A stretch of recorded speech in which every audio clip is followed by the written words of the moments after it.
Les femmes ont-elles leur place ou sont-elles bien représentées dans le monde de l'animation, en particulier du manga de type shonen? Peuvent-elles être à la fois fortes et sexy? Permettez-moi de répondre à cette question. Salut à tous, j'espère que vous allez bien car maintenant je vais vous présenter sur la chaîne de Consoleman 5 personnages féminins vraiment très puissants et sexy. Et on commence tout de suite avec le numéro 5. Mei Terumi Mizukage. Mei Terumi est la 5e Mizukage du village de Kiri. C'est une femme aux cheveux longs, châtains et aux yeux verts d'une trentaine d'années. Elle a un très fort caractère et n'hésite pas à menacer ses propres hommes lorsqu'elle croit entendre parler de mariage, d'engagement ou de relations amoureuses, mais ne semble pas indifférente au charme de Sasuke Uchiwa, allant jusqu'à éprouver de la douleur à l'idée de l'éliminer. Elle commence à le combattre mais est interrompue par Zetsu. Elle possède 3 affinités élémentaires, eau, feu et terre, et 2 natures élémentaires avancées, le Yotone et le Futone, ce qui lui donne la capacité de générer de la lave.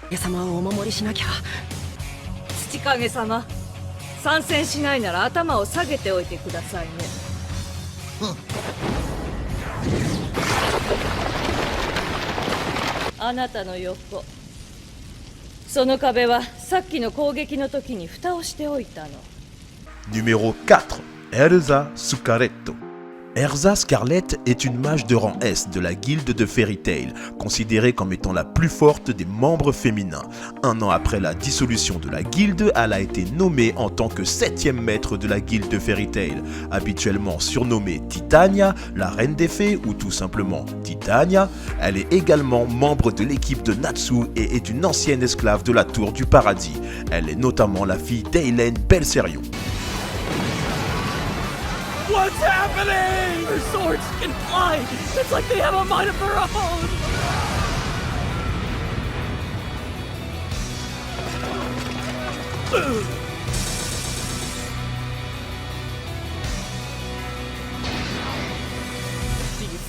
Numéro 3. Kamishiro Lise. Lise était une goule et la fille adoptive de Matasaka Kamishiro. Née dans le clan Washu, Lise était la fille illégitime de l'ancien président Tsuneyoshi.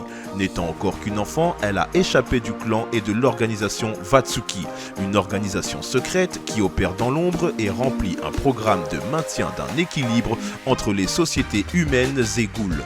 Elle était connue sous le surnom de Big Eater, littéralement glutonie. En raison de ses habitudes alimentaires, Lise était une menace pour la plupart des ghouls dans divers quartiers de Tokyo. Avant sa mort dans l'incident du faisceau d'acier, son Kakuru a été utilisé dans la chirurgie de transplantation pour transformer Ken Kaneki en une puissante ghoul borgne. Plus tard, Lise a été découverte vivante et capturée par le docteur Akihiro, où son Kakuru a été encore une fois cultivé pour transformer Kurona, Nashiro et Sutawashu en ghoul borgne également. Finalement, elle a été utilisée comme hôte pour le corps de dragon, indirectement responsable de la ghoulification de Tokyo, avant d'être finalement mise hors de sa misère par Ken Kaneki. Numéro 2. Nami. Nami, alias la chatte voleuse, Dorobo Neko est la navigatrice de l'équipage du chapeau de paille. Elle est la 2e personne à se joindre à l'équipage après Zoro. Elle a brièvement trahi l'équipage du chapeau de paille pendant l'arc Baratie et les a rejoints officiellement à la fin de l'arc Arlong après que son passé et ses intentions furent révélés. Son rêve est de dessiner une carte complète du monde. Elle est également poursuivie par la marine et la prime offerte pour sa capture s'élève à 66 millions de bérets.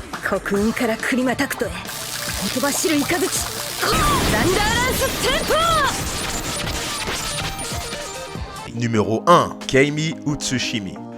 Keimi est une jeune fille à la personnalité très atypique, extrêmement détachée. Légère, elle ne se prend pas la tête, paraissant manquer cruellement de sérieux du point de vue extérieur, surtout lorsqu'on la compare aux autres élèves de Shiketsu. Son flegme et son insouciance vont ainsi l'amener à se faire traiter de stupide par son camarade Seiji Shishikura, qui la considère comme une idiote. Son professeur va simplement la décrire comme étant pétillante. Elle est ainsi décontractée et totalement à l'aise avec n'importe qui. Franche et directe, elle va toujours dire ce qu'elle pense n'ayant aucune considération pour les représailles. Elle montre également être plutôt bavarde et ne sera jamais découragée lorsqu'on la repoussera. De plus, elle est très coquette, n'hésitant jamais à draguer. Inasa Yoarashi dira qu'elle a d'excellentes techniques d'interaction.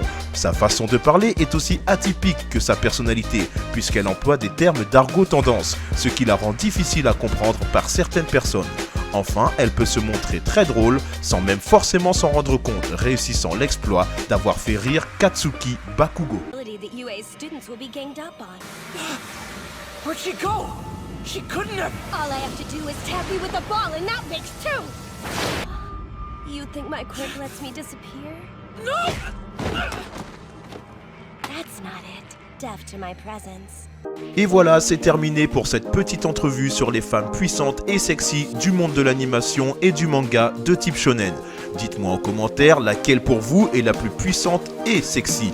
Abonnez-vous sans oublier d'activer la petite cloche à droite de votre écran pour être au courant des nouvelles vidéos mises en ligne. Et moi, comme d'habitude les amis, je vous dis, prenez soin de vos proches, continuez de regarder des mangas, de jouer aux jeux vidéo et ciao!